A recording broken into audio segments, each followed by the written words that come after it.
Alright, so let's start with the first thing that I did in order to make this feature possible. So I made this file, this hook, because it starts with use. It's a hook, use notification.typescript. And the first thing that's important about this file is this piece of code here. So this piece of code tells the phone how to behave if a notification arrives while the app is wide open on the screen. So if you have the app open on the screen and a notification arrives, by default, smartphones hide the notification if you're actively looking at the app. So the notification gets hidden if you're on the app, even if you got one. And so what this code does is that it's overriding that rule, and it forces the phone to vibrate, to play the sound, and to show the notification anyway, even if you're on the app. Okay, the next important part of this code comes here in the use effect. So the use effect is something that executes without the user having to press a button. This just executes when the app starts. That's why the dependency array, when the dependency array is empty in a use effect, it means it's gonna start executing as soon as the app opens. So once the app opens, this whole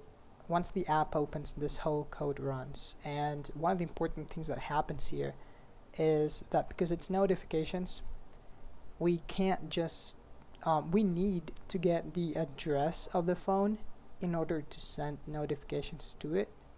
And to get that information, it's not like we can just freely steal it from the user's phone. We have to ask them nicely, right? Would you allow my app to send notifications? So that's why whenever you download an app and it asks you for permissions to send you notifications, right? That's what we're doing here. First, this is important because it checks if the user is using a real device. The user might be using an emulator on a computer, and if that's the case, we can't get an address from an emulator phone. So in that case, then we would just stop the code with the word return, and we would just ask the user to use a physical phone for push notifications. Then we actually check if we have the permissions. So if the not operator, comparison operator, so this checks if the status of our request, let's see, this part is the variable that holds the function for the permissions. So await notifications get permission, right? That's how we are requesting the permissions. This is coming from the notifications library I installed that has this function inside, and so it asks for the permissions, and and then it stores whatever the value of that is in here, and then we check if we have permissions, right? If we don't have them granted, then we're gonna request them right away. We're gonna request them, and then if we still don't have them granted, then we're just gonna say that we can't send push notifications, and we're gonna stop the code from running. Then the next important thing about the file is this try statement. So remember I mentioned the address of the phone. We need the address of the phone. That is the token. So we need a token like the address in order to know which phone to send the notification to. And because I'm building with Expo, I'm using the tools from Expo here. And this is just my project ID from Expo, so that Expo knows which project I'm referring to. And so what this variable is doing, and this function is doing, it's getting that token, the address of the phone I need, so we can have it, and later we're gonna send it to a database. And so this happens once we have permission. We can't get the token without having the permission granted. So once we have it granted, we do this.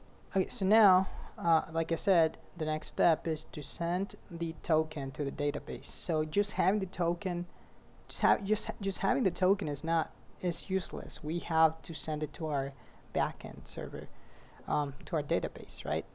In this case, I'm using Supabase here.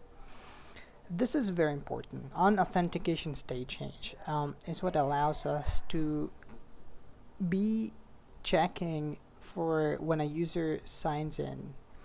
So if this is kind of like if a user is signed in, then get their token and then send it. Uh-huh. That's kind of tough to explain. But over here is when we are actually sending the information. So the table where I'm going to store this token from the user will be in the profiles table that I have in my Supabase. I'm going to be updating it with the push token. So here's my Supabase table, and I have some tables here, but this is the profiles table. I'm gonna do zoom there, and over here we're gonna have the push token column, and so this is where the token we just got when we asked for permissions is sent to. This is the address of the phone. So when I was saying that we were sending the code, we were sending the exponent in that code snippet that I was explaining, it's getting here to our database. Okay, so now we know what user, we know the name of the user, we know their ID, and we know that their token. So we know that this token belongs to this user ID and this username. And so that's useful because now we can send notifications to them. So in summary, this file, this hook, it's not the file that sends the notifications, it's the file that fetches the token, that's the device's address, and it saves it to the database so that our backend knows where to shoot the message later.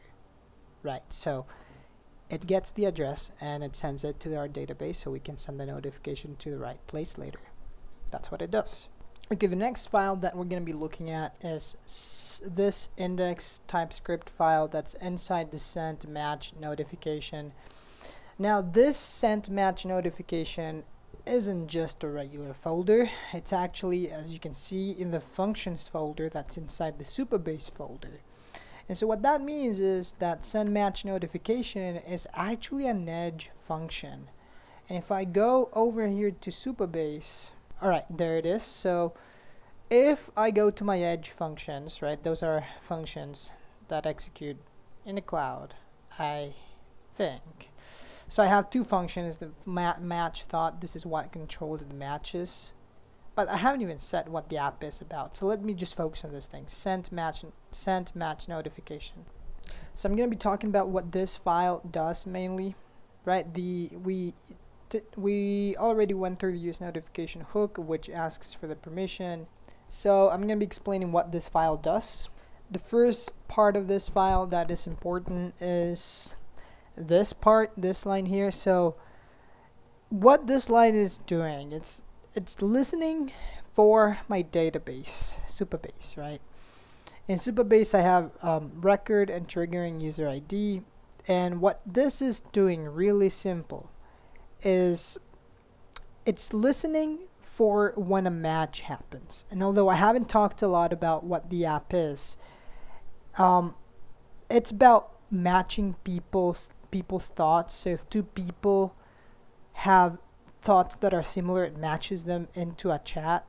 So when people match, this thing is gonna trigger and it's gonna send like a box of data, and from that box of data, from the match, we're gonna here we're taking with the record, basically all of this information we're taking record dot is we're taking all the information from the match that just happened here. We need to know which users just matched. We need to know what thought they matched with. Second thing that's important to explain is this part. So what this part is doing is, remember how the use notification sent the tokens to the database? Well, this is pulling the tokens, push token, that's the column we looked at earlier, and so it's taking it from user ID and from user ID 2. So of course it's useless knowing if two people matched with this, but we don't know their tokens to send them notifications, right? So we get the notifications from the database. And the next thing that this file does is that it sends the notification, right? It pushes the notification here. It's gonna push a notification with this text, new ThoughtMatch found. It's gonna, when they tap on the notification, it'll take them to the room ID, which is the chat. it's gonna have this body text, which is here. So it's just gonna say the name of the person who they matched with, or it's gonna have the fallback name, which is someone, and it's gonna say that person is thinking whatever they thought, right? It's gonna be sent. This is the destination. It's gonna be sent to the recipient, whoever is receiving it. So not the person who just matched, but the person that was waiting for a match will be the one that will receive the notification. So this is what sends the notification.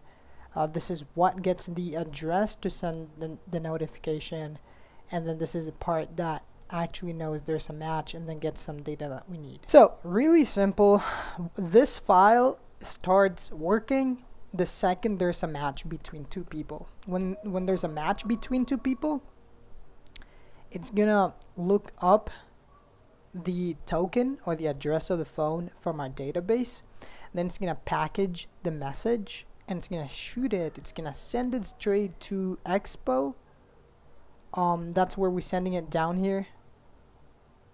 Actually, yes, here we are sending it to Expo. That's what we have to do for notifications because I'm using Expo. And then Expo will talk to Firebase, which is Google, because Google is the one that handles notifications for Android. They own the Android operating system, but that's for the next step. So that's what this file does. One thing that I'd like to mention is I had a very big problem because I didn't have this policy. So I'm in the table of profiles, which is where the token goes to. And by default, every table in Supabase that you create will be blocked. Users cannot enter information into the tables unless you let them, right? So I had to update the table with this policy of update. This is what allows the authenticated users, basically people that are signed in, they can update their table, and that means I was having a big problem with this because the token would be null. Even if my code was right, the token would be null, and of course the notification would never send because we never sent the token to the table. So by making it possible, I realized that the table was blocked. Users couldn't update, which means users couldn't send their number of token, and therefore my whole thing wasn't working. So once I let users update their table with their token, once I gave them permission to, then it all worked. Okay, the next thing that we're gonna talk about, and the thing that gave me a huge headache because I didn't know what to do, I didn't know why it wasn't working. It turns out you need Firebase in order to send notifications, and why? Before this I hadn't heard of Firebase, but I realized that Firebase is actually the owner of the Android operating system. Yeah, they own the Android operating system. And if you want to ever send notifications to an Android, you have to go through Firebase, which is owned by Google. So I have my project here, and I had to do two things from here that were really important. Let's just say that you need credentials. You need to identify yourself before Google letting you send notifications to a phone. And because I didn't have those credentials I needed in my code, this wasn't working. It wasn't sending notifications to my phone. So what I had to do, let me see if I remember. So I had to come here to service accounts, and then I had to generate a new private key. And what this gives you, this gives you, let me see if I can show you. This gives you a file. This one, Google Service. So this file is a JSON file that I already have in my Visual Studio here. So Google Services JSON, you see it? So this is kind of like the password or the credentials I need for my code to work and send notifications. Besides that, there's also another file that you have to get from there.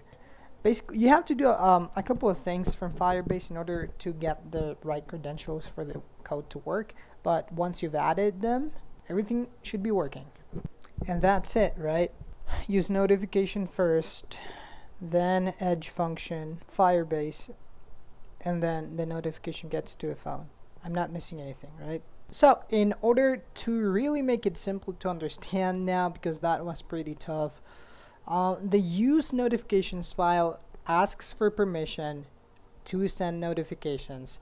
It gets the token / address of the phone. It sends it to our database.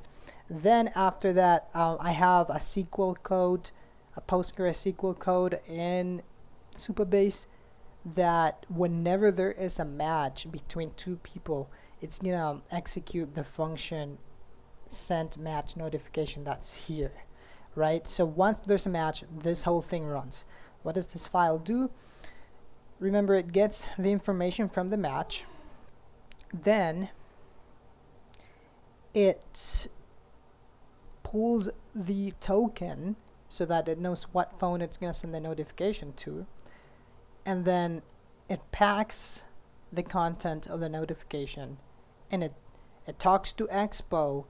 Expo then talks to Firebase, and then Firebase, by the way, Expo talks to Firebase using the credentials from this file, and then Firebase sends the notification to the phone.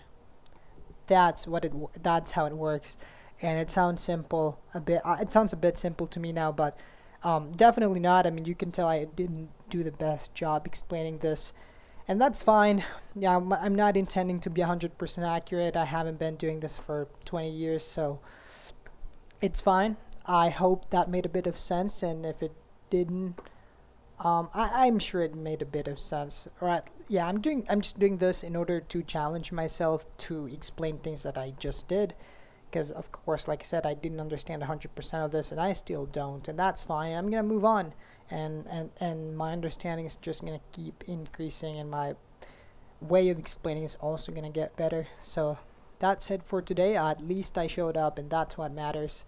So we just built a feature. I'm gonna keep building features for this, and later I'm gonna bring a demo to the channel and show it and just show my progress, you know. So thanks for watching, and see ya.